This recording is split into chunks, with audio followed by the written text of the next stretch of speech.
ಆಧ್ಯಾತ್ಮ ಬಂಧುಗಳಿಗೆ ಅಭಿನಂದನೆಗಳನ್ನು ಸಲ್ಲಿಸ್ತಾ ನಿಮಗೆಲ್ಲ ನಾನು ಕೃತಜ್ಞತೆಯನ್ನು ಮೊದಲು ಸಲ್ಲಿಸ್ತೀನಿ.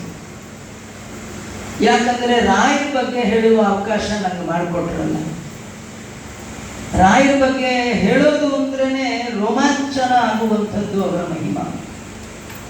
ಮಂದಭಾಗ್ಯರಿಗೆ ದೊರೆಯದಿವರ ಸೇವಾ.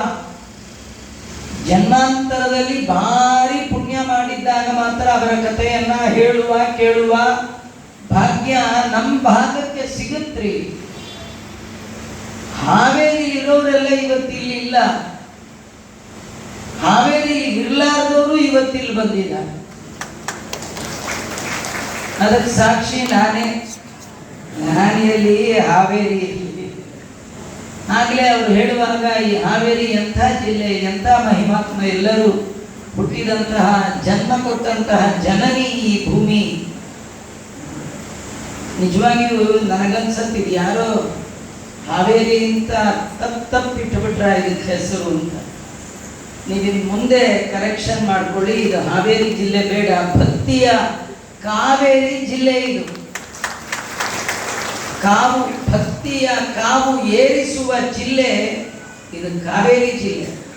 ಸಂತ ಶಿಶುನಾಳ ಶರೀಫರಾಗಲಿ ಅನೇಕ ಜ್ಞಾನಿಗಳು ಇಲ್ಲಿ ಅವತಾರ ಮಾಡಿ ಅವರೇನು ಮಾಡಿದ್ದಾರೆ, ಭಕ್ತಿಯ ಕಾವನ್ನ ಭಗವಂತನ ಭಕ್ತರಲ್ಲಿ ಎತ್ತರಕ್ಕೆ ಏರಿಸಿದ ಕಾರಣ ಇದು ಕಾವು ಏರಿದ ಜಿಲ್ಲೆ ಕಾವೇರಿ ಜಿಲ್ಲೆ. ನಾ ಯಾಕೆ ಹೇಳಿದೆ ಅಂದ್ರೆ ರಾಯರು ಕಾವೇರಿಯಲ್ಲಿ ಅವತಾರ ಮಾಡಿದರು.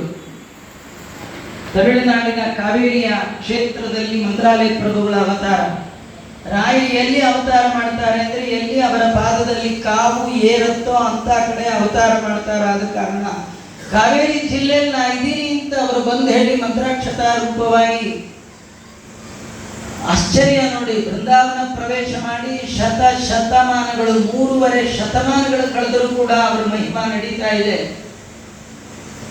ಅವರ ಬಗ್ಗೆ ಹೆಸರು ಹೇಳಬೇಕಾದ್ರೆ ಪೂಜ್ಯಾಯ